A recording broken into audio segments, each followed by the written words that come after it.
Hello defence aspirants, स्वागत है आपका सेंचुरियन डिफेंस एकेडमी के डेली डिफेंस नॉलेज एपिसोड 4 में। तो चलिए शुरू करते हैं। Defence research and development organisation DRDO और इंडियन नेवी मिलकर एक नई जनरेशन के indigenous technology cruise missile test करने की तैयारी कर रहे हैं। ये एक long range subsonic cruise missile है जो ब्रह्मोस को रिप्लेस नहीं करेगी बल्कि उसे कॉम्प्लीमेंट करेगी। जहां ब्रह्मोस एक सुपरसोनिक मिसाइल है लेकिन लिमिटेड रेंज 300 to 450 किलोमीटर तक, वहीं ITCM सबसोनिक स्पीड पर ऑपरेट करेगी और एनिमी टेरिटरी में डीप स्ट्राइक करने की कैपेबिलिटी देगी, almost up to 1000 kilometre range के साथ। मिसाइल में इंडिजिनस मानिक टर्बोफैन इंजन लगाया गया है जो भारत की एरोस्पेस सेल्फ रिलायंस में एक बड़ी अचीवमेंट है। अगर टेस्ट सक्सेसफुल होता है तो भारत के मिसाइल आर्सेनल में एक और पावरफुल वेपन जुड़ जाएगा। मूविंग ऑन टू एक अलर्ट अपडेट। चाइना का missile and satellite tracking ship Yuanwang 5 फिर से इंडियन ओशन रीजन में नजर आया 3 साल के बाद। युआनवांग 5 स्पेशलाइज्ड मोनोपल्स रडार्स और टेलीमेट्री सिस्टम से इक्विप्ड है। सैटेलाइट्स और बैलिस्टिक ट्रेजेक्टरीज ट्रैक कर सकता है। इसकी redeployment bay of Bengal Indian ocean के पास उस वक्त हुई थी जब इंडिया के पास एक नोटैम था, जो पॉसिबल मिसाइल हाइपरसोनिक ट्रायल्स के लिए स्पेकुलेट किया गया। इसलिए सिक्योरिटी एजेंसीज ने इसको क्लोजली मॉनिटर किया। Historically, Yuanwang class vessels have tracked space and missile tests, and their presence near a test corridor complicates telemetry secrecy and data collection planning for the tested state. ये एक maritime intelligence concern भी create करता है और regional navy's की vigilance बढ़ जाती है। आगे बढ़ते हैं। चेन्नई बेस्ड अग्निकुल कॉस्मोस ने इंडिया का पहला large format additive manufacturing facility aerospace और रॉकेट सिस्टम्स के लिए कमीशन किया है। ये फैसिलिटी एक ही जगह design, simulation, 3D printing, post processing और फिनिशिंग प्रोवाइड करती है। इसका मतलब है कि अब Agnikul single piece 3D printed rocket engines बनाएगा जो 1 मीटर तक टॉल हो सकते हैं और पिछले डिजाइन से 7 गुना ज्यादा थ्रस्ट प्रोड्यूस कर सकते हैं। सबसे बड़ी बात, ये इंजन्स डेज के अंदर बन सकते हैं और पूरे तरीके से इंडिया में ही डेवलप होंगे। इससे इंडिया की प्राइवेट स्पेस इकोसिस्टम को बूस्ट मिलेगा और फ्यूचर लॉन्च व्हीकल्स के लिए एक कॉस्ट इफेक्टिव और फास्ट ट्रैक ऑप्शन रेडी होगा। आगे बढ़ते हुए, यूक्रेन ने रिसेंटली एक नया long range cruise missile introduce किया है जिसका नाम है फ्लेमिंगो या FP5। रिपोर्ट्स के हिसाब से इसकी रेंज 1000 किलोमीटर तक है और ये रशियन टारगेट्स को डीप टेरिटरी में स्ट्राइक करने के लिए डिजाइन किया गया है। FP5 लो एल्टीट्यूड पर फ्लाई कर सकता है जिससे एयर डिफेंस सिस्टम्स के लिए इसे डिटेक्ट करना मुश्किल हो जाता है। ये डेवलपमेंट रशिया यूक्रेन कॉन्फ्लिक्ट में एक नया डायमेंशन लेकर आती है, क्योंकि पहले Ukraine largely western supplied missiles पे डिपेंडेंट था।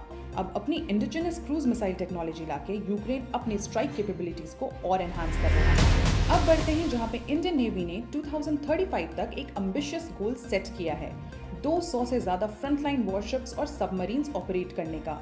2037 तक ये नंबर 230 प्लेटफॉर्म्स तक जा सकता है। जुलाई 1, 2025 को INS तमल कमीशन हुआ था, जो एक Russian built Krivak class stealth frigate है।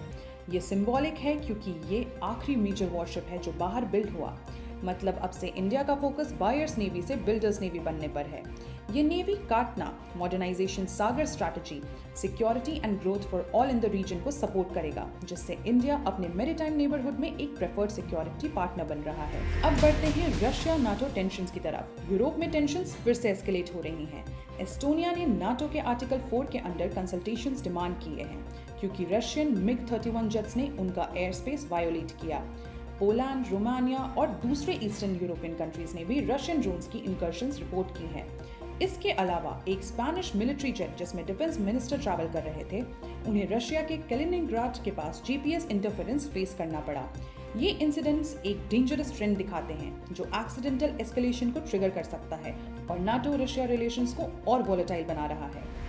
आगे बढ़ते हुए, इंडिया और US की आर्मीज ने अलास्का में युद्ध अभ्यास 2025 एक्सरसाइज कंडक्ट की, जो कि 1 to 14 सितंबर तक चलती रही।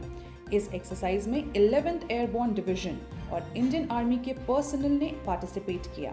ट्रेनिंग में सब Arctic operations, high altitude manoeuvres, counter drone tactics और मेडिकल इंटरऑपरेबिलिटी को फोकस किया गया। ये exercises Indian US military relations को स्ट्रेंथन करने और इंटरऑपरेबिलिटी को एनहांस करने की तरफ एक इम्पॉर्टेंट स्टेप है। आगे बढ़ते हुए इंडिया और फिलीपींस ने साउथ चाइना सी में अपनी पहली जॉइंट नेवल ड्रिल्स कंडक्ट की, जो कि फिलीपींस के एक्सक्लूसिव इकोनॉमिक जोन में हुई। इस एक्सरसाइज में इंडियन नेवी के शिप्स आईएनएस दिल्ली, आईएनएस शक्ति और आईएनएस किल्टन ने पार्टिसिपेट किया। ड्रिल्स में कोऑर्डिनेटेड पेट्रोल्स, नेविगेशनल एक्सरसाइजेस और कोऑपरेटिव सीमैनशिप को फोकस किया गया। ये जॉइंट एक्सरसाइज इंडिया और फिलीपींस के बीच मैरीटाइम कोऑपरेशन को एनहांस करने और रीजनल सिक्योरिटी को स्ट्रेंथन करने की तरफ एक सिग्निफिकेंट स्टेप है। अब बढ़ते हैं आज की आखिरी अपडेट की तरफ। लार्सन एंड टर्बो और भारत इलेक्ट्रॉनिक्स लिमिटेड ने मिलकर इंडिया के next generation fighter jet programme के लिए कोलैबोरेशन किया है। ये partnership advanced medium combat aircraft AMCA programme के लिए क्रिटिकल एक्सपर्टीज और इंफ्रास्ट्रक्चर प्रोवाइड करेगी। AMCA fighter jet 5th generation capabilities के साथ डिजाइन किया जाएगा, जिसमें स्टेल्थ, सुपर क्रूज और एडवांस्ड एवियोनिक्स फीचर्स होंगे।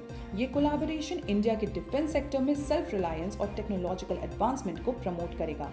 तो ये थे आज के दुनिया भर से जुड़े टॉप 10 अपडेट्स, जो आपको रखेगा अपडेटेड और अवेयर डिफेंस सेक्टर्स के रीसेंट डेवलपमेंट्स के बारे में। अगर आपको ये एपिसोड पसंद आया हो तो लाइक, शेयर और सब्सक्राइब करें। मिलते हैं कल एक नए एपिसोड के साथ, तब तक जय भारत, जय